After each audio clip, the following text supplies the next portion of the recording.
So ito na nga, viral na viral ngayon ang engagement ring ni Ate Girl na nagkakahalaga ng 299 pesos na binili ng kanyang long-time boyfriend na 8 years na boyfriend niya sa halagang 299 pesos.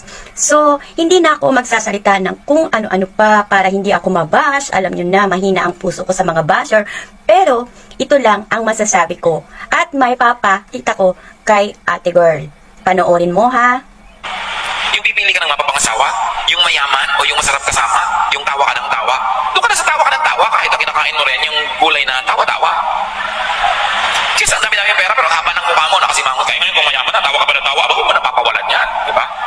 Pero hindi lang yung kasi mayaman, kasi guwapo, kasi maganda, eh masaya ka ba? Ang mahalaga sa buhay, masaya. Hindi ibig sabihin na mayaman, hindi masaya. Pero hindi man ko mayaman, ay masaya na. At hindi mo ko malungkot, masaya, eh mahirap, eh masaya din. Kaya tinitingnan mo, saan ka masasaya? Sabi ni Solomon, I enjoyed all of it. And that's what is important in life. Yung enjoy ka.